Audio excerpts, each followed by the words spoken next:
שמואל, Hi, Gilad. Good afternoon. Good morning. Morning, good good afternoon and good afternoon. morning to Shmuel Goldberg. How are you, Shmuel? I'm doing great, guys. Thank you so much for having me on your podcast. Thank you for coming, we're very very happy. אנחנו נדבר קצת עברית וקצת אנגלית בפודקאסט הזה. שמואל יודע עברית, אבל הוא יותר חזק באנגלית, אז אנחנו מדי פעם נעבור בשביל שהוא ירגיש בנוח. שמואל, למי שלא יודע, הוא מאזין של הפודקאסט וחבר, והוא ויואב כבר בתקשרים המון המון זמן ביחד, והוא... יש לו סיפור מאוד מעניין, אנחנו ניכנס אליו חזרנו בעולם מהכנס ההשקעות. של גיא לאחרונה, היה ששמואל ביחד עבד בכנס אצלו של תקופה. גיא. שמואל עשה התמחות אצל גיא, הוא עבד בשביל ארנולד ונדרברג, הוא בקשר עם וויליאם גרין הרבה מאוד זמן, ולדעתי אפילו הוא חיבר אותנו לוויליאם, נכון? נכון, נכון. כן, כן, הוא חיבר אותנו והביא אותו לפרק, אז כיף לנו מאוד גדול לארח אותך, שמואל, ואחלה שאתה פה. והיום עובד גם בקרן גידור זה של... נכון. הוא כבר בנוסף עובד יספר. בקרן גידור שנקראת קאי קפיטל, אולי גם תיתן עליה כמה מילים. ויש לנו פרק מאוד מרתק על משקיע מאוד מיוחד, הרבה זמן לא עשינו פרק ממש של משקיע, אז יש לנו הפעם את לו, והבאנו את שמואל שידבר ויספר לנו עליו, ונוכל לדבר איתו, אבל נתחיל בהתחלה, דיסקליימר, ציטוטים, וניגש חסויות. אז חבר'ה, מה שאנחנו נדבר פה אלה לא המלצות השקעה, לא המלצה לבצע פעולה כזאת או אחרת בנייר ערך, סליחה, ולא כל דבר שממליץ לכם לעשות פעולות בניירות ערך. יכול להיות שלנו יש עניין בנייר כזה או אחר שנדבר עליו, וכל ייעוץ בכלל דורש התאמה לצרכים האישיים של כל אחד, אז מי שרוצה מוזמן לפנות ונשמח לתת.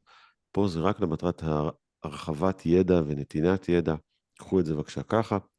נותני החסות שלנו הם א', חברת פספורט קארד המעולים שעושים אחלה ביטוחים לנסיעות לחול, מי שנוסע לחול מוזמן לעשות ביטוח בלינק למטה, עוזר לנו לקדם גם את הפודקאסט וגם תקבלו אחלה מוצר, ומי שרוצה להשקיע בעצמו במניות בחול, יש לנו קישור למטה עם אינטראקטיב ישראל, עם בית אינטראקטיב ברוקר העולמי, שנתנו לכם פלטפורמת מסחר הזולה ביותר בכל פרמטר שהוא של עלויות מסחר, המרות מטח, נותנת הרבה פתרונות מאוד טובים, ויש לכם הטבה קטנה של $50 החזר בעמלות שיש, אז אתם מוזמנים לפתוח למטה ולעזור לנו לקדם את הפודקאסט.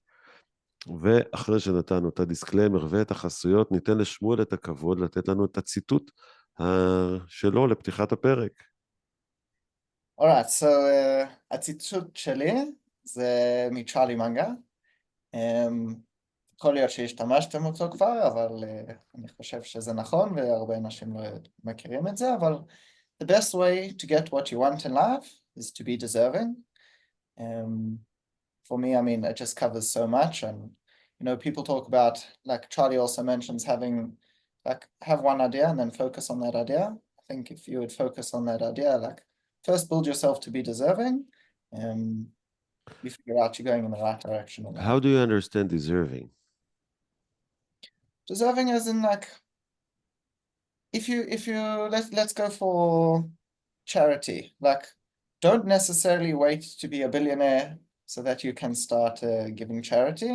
Like rather be someone that, as a billionaire, it would be second nature to him because you've been doing that the whole way. Or if you want to, you know, everyone's looking to marry a queen, but how many people are building themselves into like a prince? And you want to be deserving of what you want to achieve. Is it similar like worthy or is it different? Yeah, worthy can be used in that sense. Okay, interesting. יואב, פנק אותנו.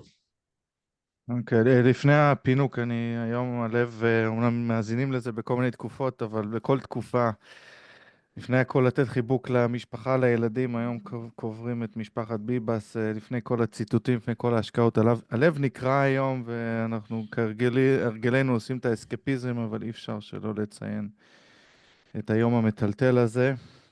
ובמעבר אחד, ברשותכם, אני אביא כן משפט מפיו של הרמב"ם, מימונידיס, ודווקא באנגלית יש לי את זה, והוא אומר, teach thy tongue to say I do not know, and thou shalt progress. אני לא יודע, מי שאולי יגיד לנו איך זה, שמואל, אולי אתה יודע בעברית, הציטוט המקורי, כי קיבלתי את זה מתוך איזה מייל שקשור להשקעות, אבל הוא בגדול, צריך ללמד את עצמך להגיד שאני לא יודע, וככה רק תתקדם. וזה גם מאוד מתקשר גם לעולם ההשקעות.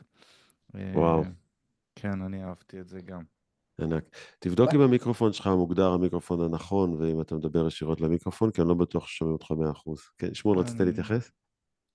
לא, כאילו קודם אוקיי. תן את הציטוט שלך, אבל... אז אני גם מביא ציטוט של מנגר שקראתי בספר של האוור מרקס, שאני עדיין קורא אותו לאיטי, כל פעם יש לי התפרצויות של התקדמות, והוא מתקשר גם בסוף לטיפ שיש לי, נגיע לשם, וזה אומר ככה, Nothing is easier than self-deceit, for what each man wishes that he also believes to be true. כלומר, הכי קל לנו לרמות את עצמנו, כי מה שאנחנו רוצים זה מה שאנחנו מאמינים שנכון, וזה כל כך חזק, ובאמת האתגר נראה לי הכי גדול של משקיעים, במיוחד בתקופות שונות, זה להצליח לשבור את הרמאות העצמית שהם מרמים את עצמם, ואת הסיפורים שהם מספרים להם, מאוד חזק, מאוד מאתגר. נדבר על זה נראה לי היום גם. כן, וואו, אחלה ציטוט. Okay. Both of the quotes that you brought are really interesting because they connect a lot to Lilu. As you'll see shortly, like so much of investment for him is about having this rigorous intellectual honesty. Just interesting side note, Gilad, I think Charlie Munger, when he mentioned that, was quoting not Walt Whitman, what's his name? Richard Feynman, the physicist. Yeah, but very. So it's basically Feynman being quoted by Munger, being quoted by Marx, being quoted by us. Yeah. כל הגדולים במשפט אחד. Nice. Okay, so let's dive into the episode. We have a lot to discuss, both on Shmuel and on Mr. Li Lu. Shmuel, before we talk about Li Lu, tell us a little bit about your short journey. Now, before Shmuel will start speaking, I will give you some information that will be relevant. Shmuel is now 26 years old. He's very talented. He's very eligible kind. bachelor. רווק מבוקש, כן. And we are in the hunt for a deserving wife. So if anyone knows someone, please contact the system. We will commission free.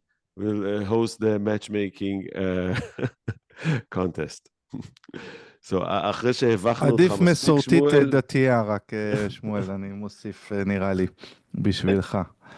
אל תצמצם לו את האפשרויות, אפשר תמיד לסנן. תמיד לסנן. לפני ששמואל יספר לנו, גלעד, חשוב להדגיש שיש לנו הרבה צעירים שמאזינים לפודקאסט. אם יש מישהו שיכול להוות דוגמה למישהו בתחילת דרכו, איך בזכות נחישות, חוכמה ויכולות והתמדה וקריאה וכל הסורפטים, ורוצה להיכנס, למצוא את דרכו לשוק ההון, שמואל הוא דוגמה להכל, ולכן שווה להקשיב לו, ולפני הכל הוא גם לוחם מצטיין בגולני, אז... סיירת גולני, בוא, אל תעשה לו דאונגרייד. סליחה. אז שמואל, with that introduction, go ahead. Wow, so firstly, very strong, and thank you. That's an amazing introduction, very kind. I hope I can live up to it for your mazinim. But yeah, I think from the get-go, I was lucky in the sense that from a very young age, my mother encouraged me to read. So I've been reading by myself whatever I want from like the age of 6, more or less. But even before that, like she'd let me pick the books. So I was curious, always wanted to learn things. I liked having a big vocabulary. I liked knowing what other people didn't know at school. And then obviously my father at some point introduced me to the stock market from the perspective of a broker and a trader. So first learned all about the technical analysis. And then I lost interest, and then like 3-4 years later came back and looked at all the graphs and things that we had predicted and recognized that it went absolutely nowhere. We had no visibility of the future. So I thought, I really want to go into business. This was when I was like 15, 16, but at least I know the stock market's not for me. I thought it was all technical analysis. 2 years later, I was on a gap year in Israel. It was late one night. I'd just come back from judo, and it popped up Warren Buffett's Florida speech in 1998 to the Florida University. And I'd always known him as what I thought was probably this cutthroat businessman who's just better than anyone else. And I knew from trivia that at some points it was between him and Bill Gates my whole life so far, who was the richest man in the world.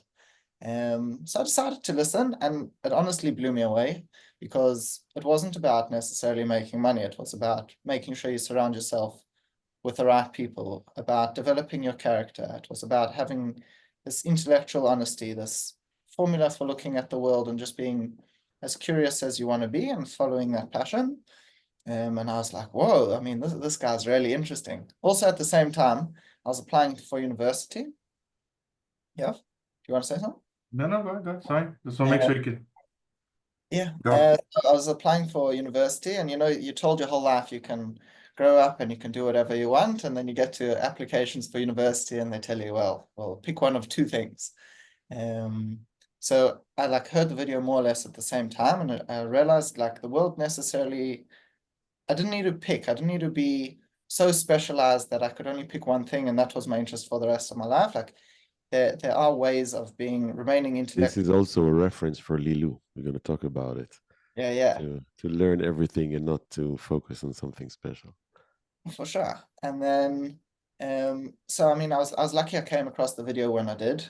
And then, the way he talked about investing, it just made so much sense. You want to be an owner operator. You don't want to listen to the market. You just want to view it as something that's there. And then obviously this margin of safety, that was a new idea to me. It's logical, it's brilliant, but I wouldn't have put it in 3 words. And then, I got very curious. I started reading. I wanted to know about Benjamin Graham. I started ordering the books, and I'm sure Yoav can tell you more than anyone, books lead to books, same way ideas do. So I started reading, and I still haven't finished. I hopefully never will.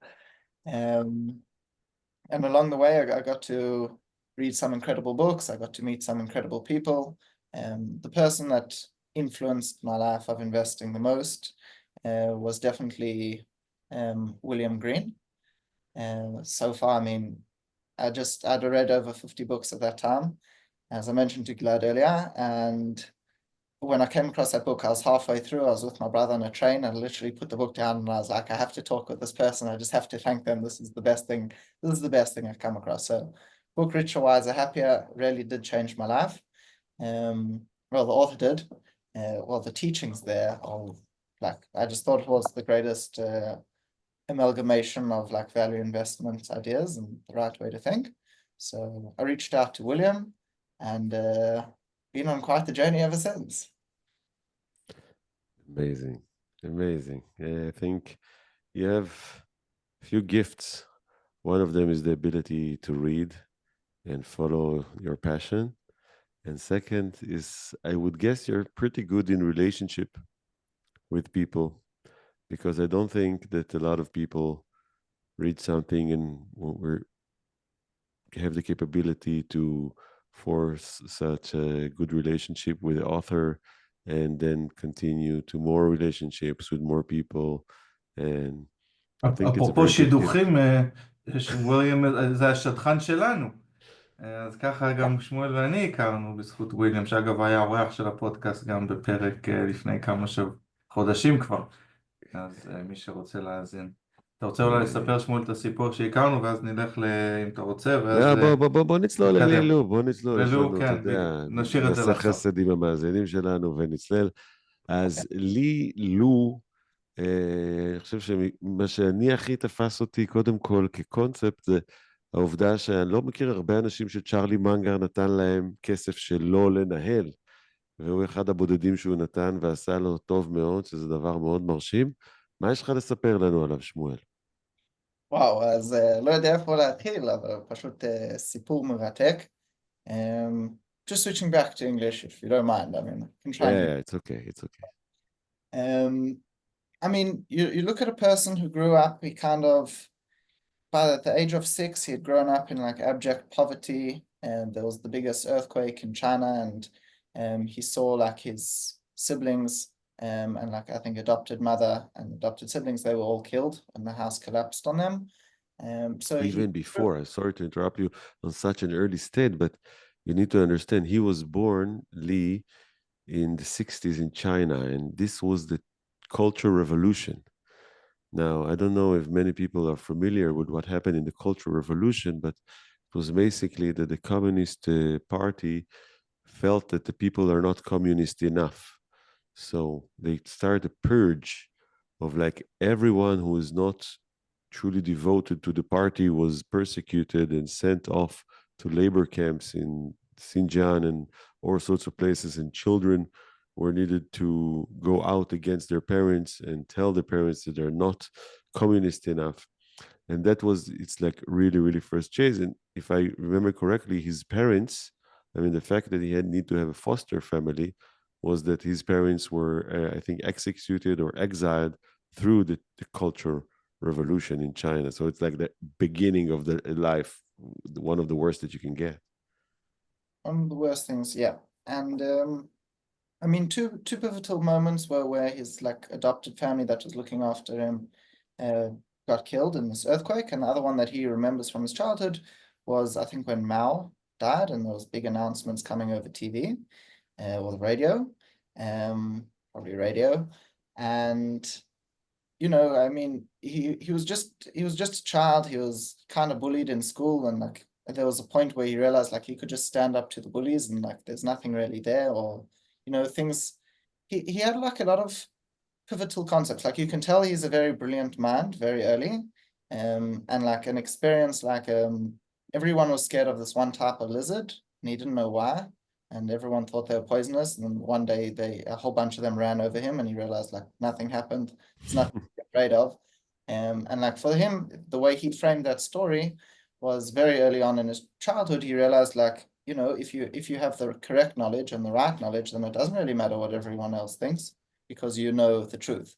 So I think a lot of what he did and like the way he progressed and the way he invests and the way he thinks, a lot of it is the search for truth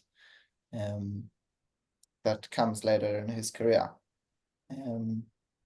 But it was interesting. I mean, you know, he stood his ground, he stood for what he believed in, and eventually became one of the student leaders in the Tiananmen Square riot, where there's, I think, the famous man with the tank. Yes, also to give people, I'm not sure that today a lot of people know what is the Tiananmen Square massacre in June 1989, but there were a group of students that want to advocate for human rights in China, and they had actually a lot of hope. They have like good support from the prime minister, and there were winds of change. Think about it, 1989 was, I think it was a few months or prior or before the collapse of the Soviet Union, and the world was looking for like one big happy family, but the Communist Party in China persecuted them, and I think killed something like 3,500 people on one day in the square, and Li was one of the leaders of those riot of the demonstration there. Yeah. So I think he was helped the way he got out of China, and eventually like he got to America more or less. And he came with nothing. He didn't have any money. He came with the clothes on his back. He came as a refugee. You need to understand. As a political asylum, as a refugee, because the government in China was looking for him and persecuting them, and he was in great danger for his life. So America took him as a refugee. Right. He basically had to escape, which is like a crazy concept to think of, but yeah, he had to run away from the Chinese political party at the time, and he was lucky. They kind of gave him entrance into Columbia University. And at first he had no English. He had to learn English from scratch, which he did quite quickly. And within a few years, I mean, we'll jump a bit forward and then come back, but within a few years, he was the first person to graduate Columbia with a degree in 3 things. He got a degree in economics, he got a law degree, And I think he also got a master's in one other thing that's escaping my... Lawyer, I think he was also. You said lawyer, yeah. Yeah, No, but another thing, lawyer economics and business, yeah. I think, or something. Business, yeah. Business. So anyway, clearly someone brilliant, and also like finished top of his class and all of them. But the interesting thing was his journey within the university was essentially, I think it was there that he first came across Warren Buffett. His friend invited him to some talk where he read the pamphlet and he jokes about it being a buffet. I always wonder, like, did he actually have no idea who Warren Buffett was if he was in Columbia University? But anyway, he was lucky. He went to that talk, and at that stage he had a lot of debt. And he just thought, the way they invest and the way they talk about investments, and just kind of understanding like the three fundamental principles from Benjamin Graham, which are like, number one is know your circle of competence. Number two is like having a margin of safety. And number three is like arguably number one is you're not just buying little pieces of paper, you're buying the company. So you want to view yourself as an owner. And I mean, he had a bit of float, like from the money that was given to him, loaned to him at the beginning of the year. He had to pay himself. And I think, if I understand correctly, he sold the rights. He wrote a book about what happened in China, and he sold the rights to a movie. So he had some fun, and he had loans for the students. So he was in a float, as we say. He was in surplus for him to invest the money. Wow, interesting. I didn't know about the book, and I didn't realize he sold it during Columbia. That's interesting. I think this is what I understand. He said in his lecture in Columbia in 2006. And he finished his studies as a millionaire. He had already like $1 million saved from these investments. Yeah, that's the thing. He started as a student with debt, and he finished as a millionaire. I saw in one of his, like I think when he was talking to Peking University in 2019, great talk. You just have to read the whole thing because it's in Chinese, but in Mandarin. But he jokes that Warren Buffett always said when go work for someone that you admire the most. So he opened up his own business. Yeah, no, but fascinating guy. And I mean, just the way he started out, he was just looking at companies, and all he could really understand was balance sheets. So he was looking for things that were just trading, below the replacement value, or things that were trading net cash. And then he liked to pick companies that were like in New York, so he could go and visit them. And he became quite famous as a scuttlebutt investor. And like he gives us one famous example where he went to go visit a company and they wouldn't let him in. So he landed up talking to the security guard for an hour, asking him how he got hired, or how the people there, what's the culture like, like how many other people are doing those kind of things. And yeah, I mean, in the beginning, he had a few wildly successful investments in what was like before the internet, but the people that owned like the IPs, TCR, so communications. But it was all done through the same thing. Like, so he started to build a process, and he slowly developed it, or arguably very quickly. But he always stuck to the core principles, and his overarching thing was stick to these principles, but be 100% intellectually honest with yourself. Know what you know what you don't know. Try eliminate what you don't know, but it's okay to say, I don't know, and to let things pass. And Gilad, you mentioned earlier about being a generalist. So he says, yeah, you want to be a generalist, you want to be a student of businesses, and you want to understand business as well as possible. But when it comes to picking a company, then you want to be a specialist. You don't have to pick all the time, but when it comes to actually owning something, he gives a nice example where he says, imagine one of your unknown uncles died and left you the business. You have to run it. You got to know everything about that business. He says you don't want to speculate in that business. So that's really how he views every investment, which is applicable, and it's a good standard. It's a very good standard. It's a great standard. He started with micro caps and smaller cap stocks. So that's when he put up the real big numbers. It's important to say today he manages more money. But in the beginning, it was micro cap, lots of more, I don't know, nets that he have in there as well, but lots of value plays. I think that, first, I would recommend to all our listeners to listen to his talk in Colombia in 2006.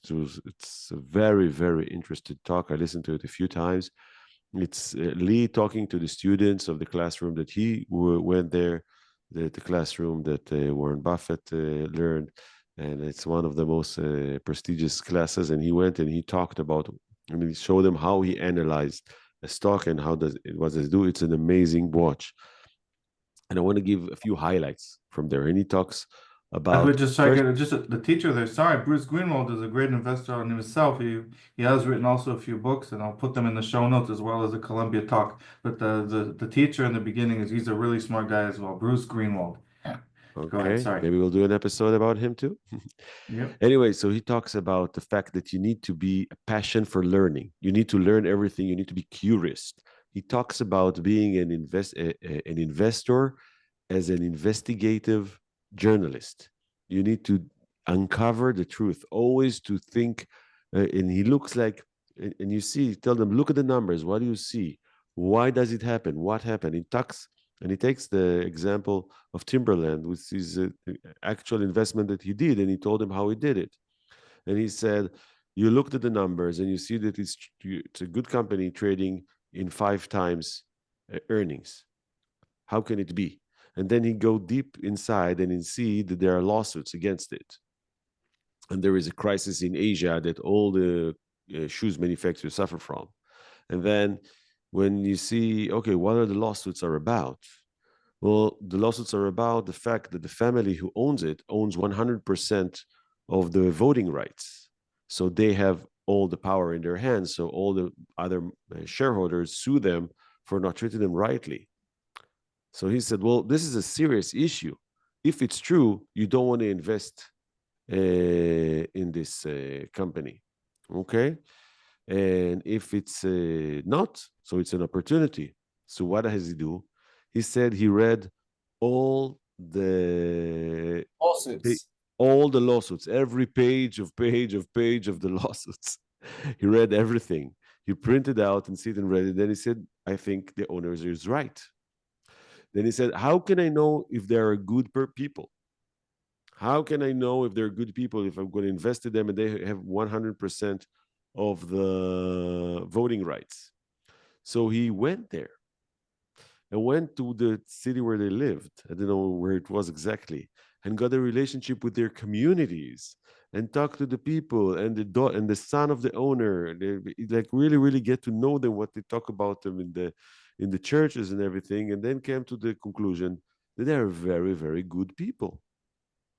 So he had, this is an opportunity. And then he said, which is very important, I put a lot of money into it.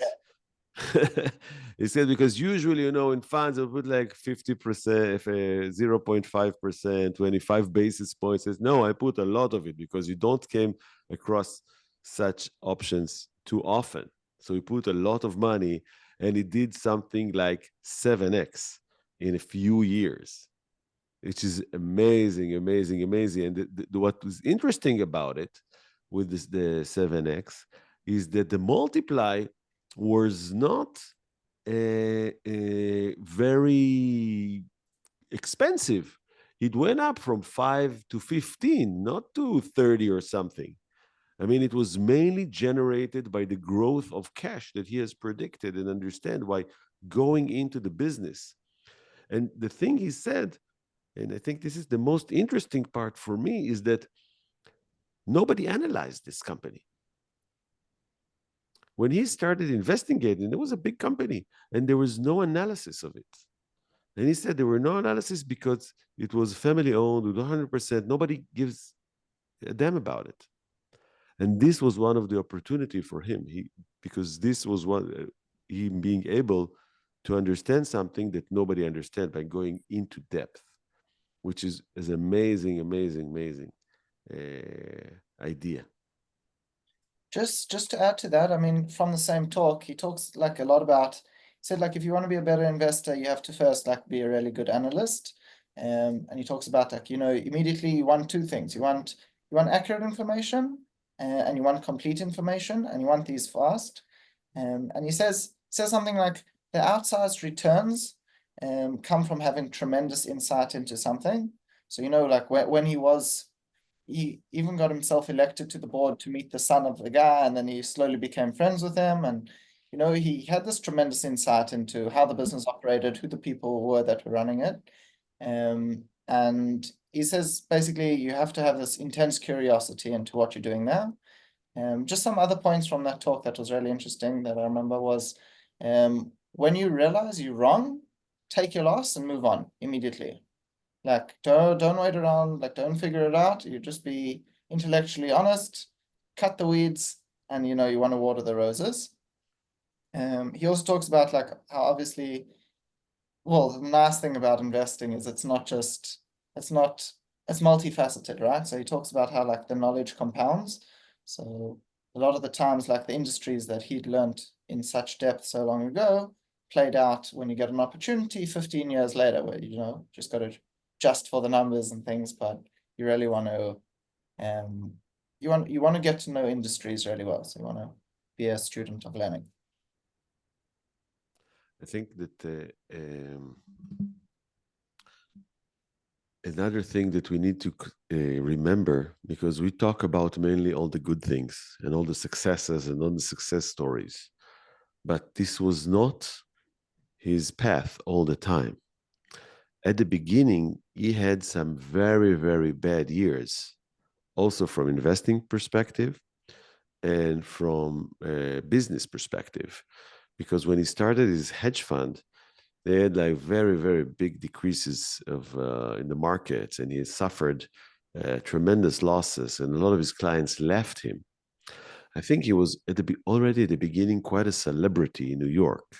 Like the Chinese that comes from the students' protest and the refugee, like the good story, they make stories about him. It was like he was famous. And then when he had bad results, people left him. And he suffered a lot business-wise. But I think that the big changing point, if I understand correctly, is meeting Charlie Munger. He's and Charlie had a very good connection. And Charlie told him, I will give you my money if you change the structure of your fund.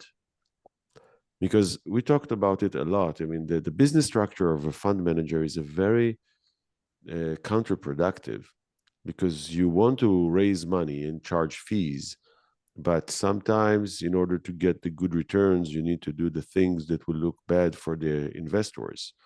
So you will have a conflict of interest. So he told him, Charlie said to Lee, do a closed-end fund, take my money and manage it, and stop doing all the bullshit. This is my words, yes. And this has changed the world completely, and he can do what he can, and he made like 4 or 5 times in a few years on Charlie for Charlie, and the rest is history, what it says. Charlie gave him, he says, Charlie made some money on a stock he saw on Barron's. He had $88 million that he gave to Lilu, and Lilu turned them into $400 million. I think that was the number. And I think even he wanted him to work for Warren Buffett, but Lilu was too much of an independent thinker, and he decided that it would be better for him to be on his own. I think he said, you understand that Lee is too smart to work for them, so it's better just to give him money to manage independently. Yeah. Just to add a little bit more color to like the stories that you told, Gilad. I think his first year he lost 19%, and a lot of people left. The people that stayed the next year got like plus 50% on their original investments, so really quite good. And then within like 2 years, they're already over 100%. So I mean, he had one bad year, but I mean, like there's a reason he's up there as a guru and the Hall of Famer. And then also, the first time he met Charlie Munger, he wasn't too enthused. Like he just found Charlie to be like a bit brusque, like short and to the point. And it was the second time where they hit it off, and they landed up speaking for 5 hours. And Charlie Munger just didn't give his money to just anyone, right? And I think during their conversation, they spoke about every investment that Lilu had ever made, why he had made it, and like how he thought about it. And I think it was there that Charlie Munger realized like he has something, and it worked to both their benefit, because Lilu, in hindsight, talks about when you're a capital manager and you manage outside money, you have this Wall Street performance where you need to, you know, either monthly or quarterly, you got to show why you're earning, how much you're earning, and you always got to be try beating something. And when he took Charlie Munger's money and he converted to a partnership, where he based it off the Graham / Buffett partnership of the early days, where you'd have a 6% hurdle rate, and then after that 25% incentive fee. And essentially what that does is it lands the incentives, because he doesn't do well unless you do well. And, you know, you make sure he eats his own cooking, and, he talks about it in the universities. He says, in Wall Street, they talk about having products, and you can buy this fund and that type of fund, and this product does this. And he says, it's very hard to measure, like, are they actually good investors or not? They run so many different types of products.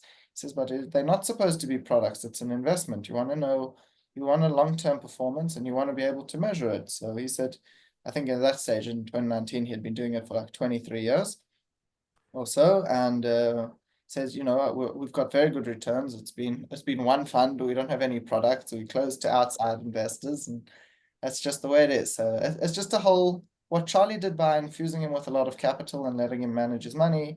It also changed, it allowed him to be a true value investor, as in he could pursue things not with a short length of time, like mindset.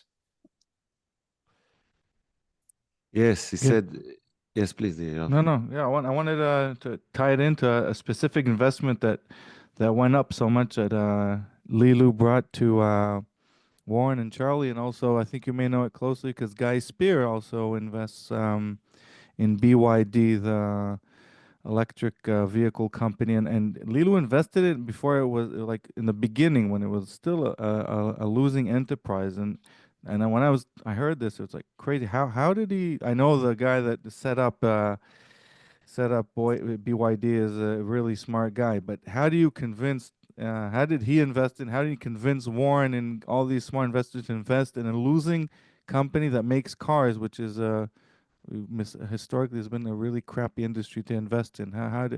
What do you know about that one? Okay, so I mean, I don't know all that much, but what I do know is the primary reason why it attracted Lilu's attention and Charlie Munger's attention was because of the CEO was just this learning machine, and it didn't really matter what the market threw at him. He just found a way to adopt. And if you look him up, you'll find out he's pretty famous for working an insane amount of hours and just being absolutely, I mean, Charlie Munger thinks he's more brilliant than Elon Musk. He says like he's got this conceptual ability where he can see a machine moving past him and he can just understand how it's built and what to do. So I mean, they said like no matter what was thrown at them at the company BYD, they just worked on improving the cars, and they started, I mean, nowadays they own the whole vertical as well as the horizontal, which means from like the mining of the rare earth metals all the way to like the production line, it's all their own, so they can keep costs really low and they have a very high rate of efficiency. And now they're I mean, I think it just came out that they're even out-competing Tesla in Europe. I mean, America's kind of this protected area where BYD can't go in in mass because of taxes. But, in Israel or Europe, you'll just see BYDs everywhere. You see a lot of Teslas as well, but you see BYD. And at the beginning, there was a huge difference between the quality, but now for a much lower price, you pretty much get, I don't know if you've been in any of them, but I've been in quite a few. And they're absolutely phenomenal cars through and through. So that's why they invested, but it wasn't necessarily. So Lilu talks about this owner mindset and really knowing the company as though it's your own. He said, and the best way to know about it is over a long period of time, the market will test your conviction, right? And the way the market tests your conviction is by dropping severely. And he says, Lilu's words are, it's the mark of a brilliant investor to be able to sit and do nothing when the stock is 50% down, or even to add to the position if he understands it. But you really got to understand it better than anyone else, because otherwise you could just be making a mistake. And he gives the example of BYD. He says, I think the number's above 5, where it was below, like it lost more than 50%, and even once where the value lost 80%. And you know, they didn't do anything, and I can't remember what the multiple is like from when they invested, but it's one of the greatest investments of all time. Yeah. I think that he did it, you know, like by going deep into it, like we talked about the situation with Timberland, to understand it deeply and thoroughly and understand the profit that lies within it. I think another thing that I heard him talked about, that I think it's very, very important, that we as a value investor, him and everything, we're looking at things as being owner of the business. But the stock market was not designed for it. The stock market was not designed for investors to be part of a business. They were mainly designed for trading and people who are looking for short-term gains. And this is why 95%, this is what they do with it. They trade, they don't invest, they don't look as owners. And this is what creates the opportunity, the fact that it was not designed to be a tool for people to own businesses. It is a tool for people to trade. And if you want to pay the price of being an owner, which means suffer from the downside, and as you said, test your conviction by going down, you will be able to do things that other people can't do. So this is a very interesting concept to me, the fact that you look at the stock market as we are hacking the loopholes in its architecture, because it was designed for people to trade, not for people to own. And he also said, this is why a lot of people eventually set up holding companies and just buy businesses, because it's easier just to buy them. You don't need the stock market, like Warren Buffett, and I think he does it too in private equities. Said, just buy the businesses. You don't need all the trading hassle. So this was very interesting. But I also want to raise another point. You know, we talked about all his investing abilities, which are tremendously great experience, great track record, great thinking, really inspiring. But, you know, there is a very big article they did on him on the Financial Times that probably we link to in the show notes. And there were some criticism about him because, you know, he started as critical about his moralities, because he started as a freedom fighter and gained his reputation and first funds from it. But then once he gained all his money and started investing in China, he was kind of a poster boy for the Chinese Communist Party, although he was not fully supportive of them. But by being a guest and allowing him back and revoke his situation from being someone that doesn't criticize them thoroughly and like let go of everything, so people, the Chinese government, use him as to get legitimacy in the West. And I think that they interviewed the people that were with him in 1989 in Tiananmen Square, saying that the good life took him and he sold his principles. Wow. Look, I don't know too much about that, and I mean, I think we all probably have thoughts of what's really true, what's not really true.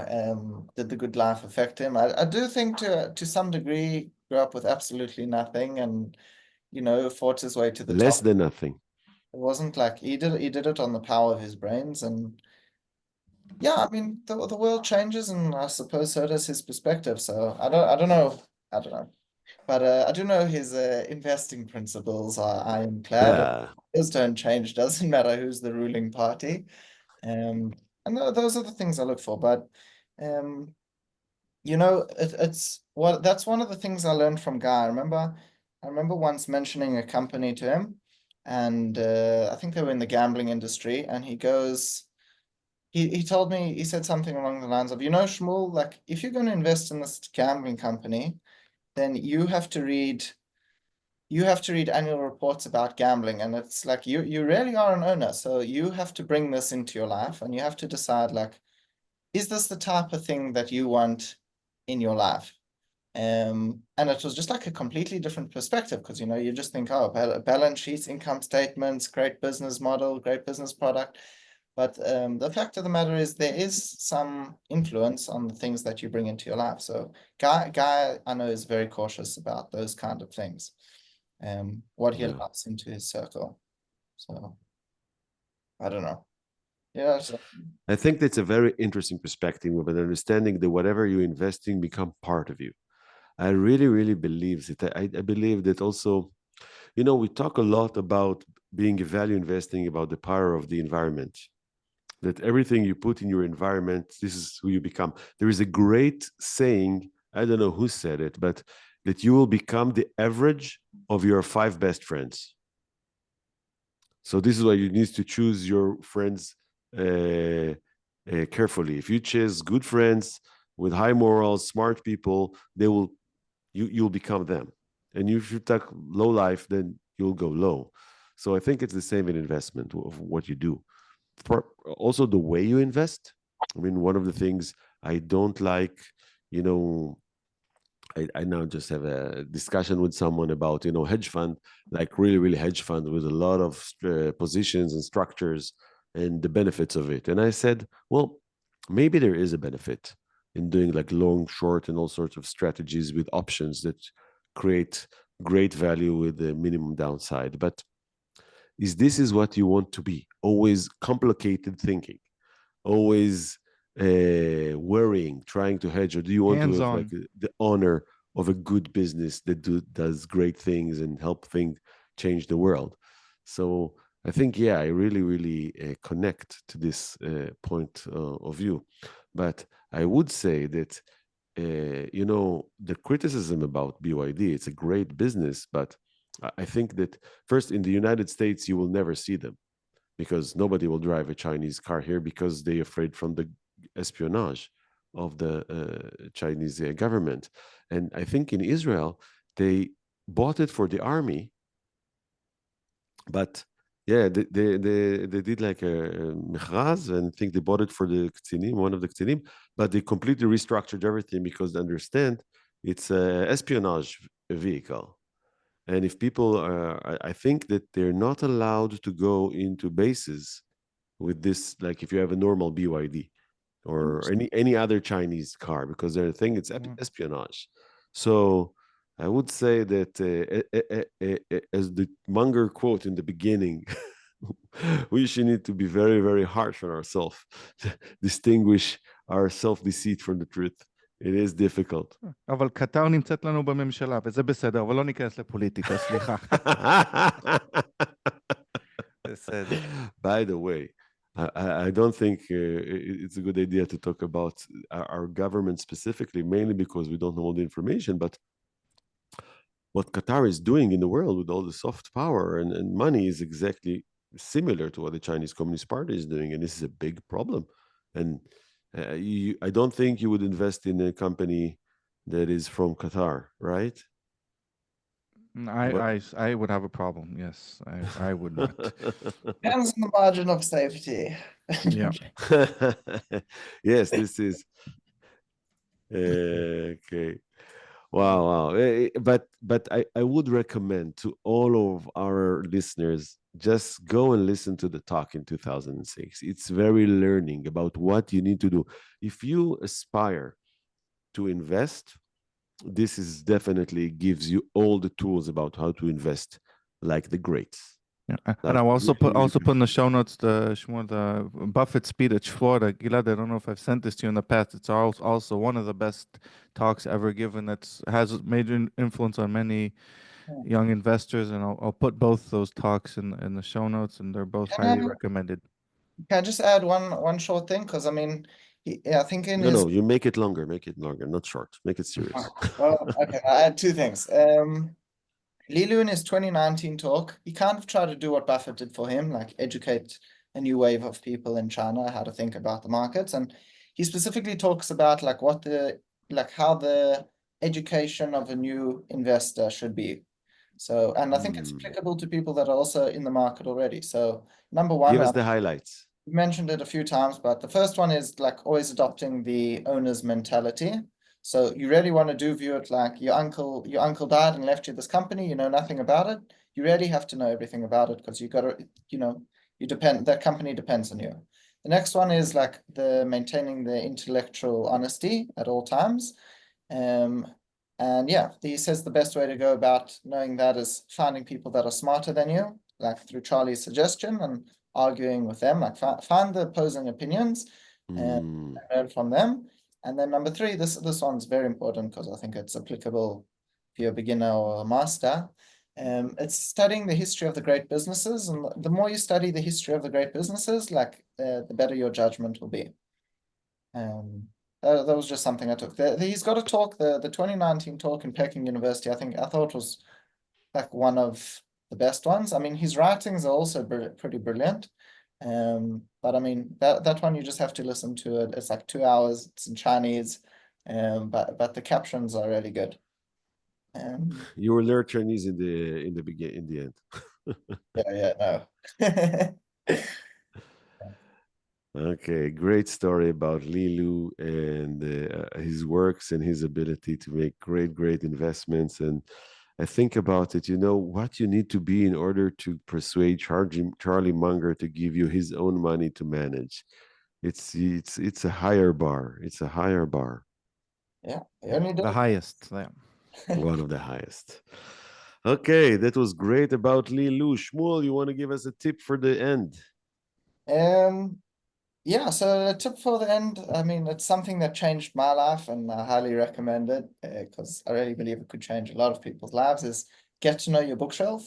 If you have people, Charlie Munger calls them the imminent dead, but if you have people that are alive and well on your bookshelf, reach out to them. You can more or less reach out to anyone and connect with the people that you admire most. That's lucky to know you and Yoav. Because I really do admire what you guys have done, and you've been. Thank you. Wow, it's a great tip. So thank you. It's a great tip. Yoav? Toda. My tip, by the way, I don't think we said in the beginning, just so our audience will know, if they want to get to know Shmuel better, probably the best way to get to know him is also through chess. Shmuel is a chess champion, and he also plays in Israel today. I think he's on. I play on the basketball team in Yerushalayim. Shmuel, you play on a chess team. You guys are pretty good, I heard. And but Shmuel is on the international level, so anybody wants to. מישהו רוצה לאתגר את עצמו בשח, נראה לי שמואל מעבר לחוכמתו בהשקעות, גם בזה הוא מאוד מצליח. אבל הטיפ שלי, אני לא יודע לשחק שח כמוהו כמובן. מה שרציתי להמליץ, מי ששומע אולי לפי גם קצת המבטא של שמואל, זה מדרום אפריקה. ועוד בחור שעולה לכותרות לאחרונה, שבמקום מדרום אפריקה, זה אילן מאסק, החברו של טראמפ. בלי פוליטיקה אמרנו, אבל נכתב ספר לאחרונה של וילדם אייזקסון. I don't know if you read it, it's a biography of, you have it on Elon Musk. I started reading it a few days ago, and I can't put it down. The story is, you have it as well? I'm just trying to see what it is, but yeah, it's somewhere here behind me. It's called Elon Musk. No, you can't go wrong, and it's a biography. And have you finished it already? Walter Isaacson is a great biographer. Yes. You need to be safe. He wrote the biography of Steve Jobs, of Benjamin Franklin, and many biographies. Vinci. Who? It is Leonardo da Vinci. Da Vinci. Wow, yeah. Yeah, he's very prolific, and he's a CEO, and he runs a company. He's a brilliant guy. Yeah. So I highly recommend the book, Shmuel. I guess you second that as well. It's a good one. Okay, great. I'm going to give a tip from a little bit from the dark side, unfortunately, and it's, as I said, it's connected to the quote at the beginning. I was almost fall into a fraud, a big fraud. It's unbelievable. I'm still shocking to understand it. And it was, you get used to the frauds when they're like obvious, but I still don't understand everything. But someone was imposing my lawyer and corresponding to me as my lawyer and gave me wire instructions that I even check up with the lawyer's office, and somehow they managed to get that too. And I almost transferred a big amount of money to somewhere that I shouldn't. And by the grace of God, I think, and some good luck, I was prevented from it. And I said it's connected to the quote of Charlie Munger, because looking back to all the things that the emails that were sent to me, if you would look thoroughly into the details, you would see that it is fraud. But on the surface, it looks like 1,000% legit, like completely legit. It was difficult. And when you see it and it makes sense and everything's okay, then you don't think about it too much. Because as Munger said, what we wish to be true, we think is true. This is something that we really needed. And I was Israeli amazed. lawyer, a lawyer here in Israel did No, this no, too? here in the States. Here in In the the States. States. It's in the States. It was like, wow, it was like shocking. And suddenly to understand that, whoa, it was fraud. Wow, it's amazing. So be careful. Be careful. Well, lots of fraud also going on בישראל, אנשים שולחים SMSים, אומרים מטעם הבנק או חברות אשראי, גם לא לפתוח But את this זה. sometimes, when I see that, it's very obvious that it's not really the bank. But this one was like real fraud. So just interesting anecdote, but I worked in these like fraud, essentially the people that help recuperate your money for a short period of time. And like just two practical things that I learned was, number one is like you said, you generally get the message and you see, oh no, this is fraud, and it doesn't bother you. So most people aren't frauded when they are in a rational state of mind. There's always something else emotionally going on, like something in your family or something's happening at work, and this is like on the side and it's bothering you, then people fall for fraud. But the other thing, the most important thing to know is that the banks, the financial institutions that do the wiring, by law, they have to have KYC. So they got to know who they're sending from and who they're sending to. And they're not allowed to enable fraud. So the people that get your money back, or people that go after your money, you could do this yourself. But any payment that you make or that you suspect is illegal from a credit card or from your bank, a direct transfer, is guaranteed by either the card companies or the banks. So with a limited amount. Actually, okay, I'm going to finish the story because it's related. What saves me, the two things saved me. First, the bank. The bank flagged the wire as potential fraud, and then I talked to him.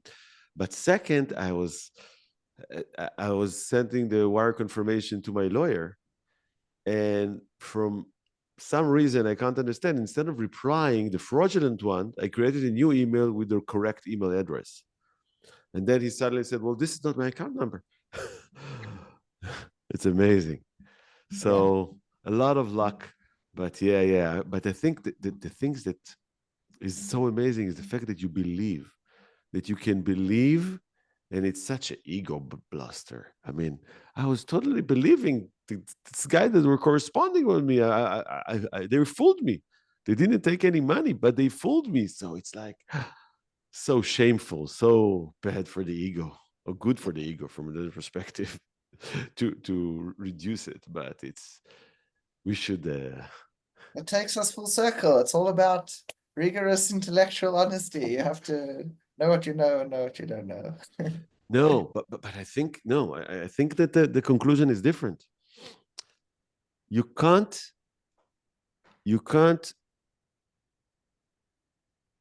lismoch, you can't count on your intellectual alone, because you can self-deceit yourself. Yeah. You can rationalize a lot of things if you really want to. And so you need to have something else, like a system, like a structure, like a counterpart that will help you break up your self-deceit and reflect the true reality to you. I think you cannot count only on your intellectual, because your intellectual is governed by your own self-deceit. So you need to have some really, really honest, good system of friends that will help you do it. You need a good lawyer. Oh, in this case, it wouldn't have helped you because it was your lawyer. By the way, no, Okay. the lawyer is. Never mind. I will not talk. I think he made a mistake too. By the way. Okay, guys. Okay. So a lot of tips, a lot of good things, and a great story about Lilu. But I will remind everyone that we are in the look for a good match for a wife for Shmuel. So if you know someone who is worthy, please contact the system. Or a good chess match. Well, as a start, would that count as well? While we're waiting. While we're waiting. Thanks for Okay, coming on. Thank you very much. Bye bye. Bye bye.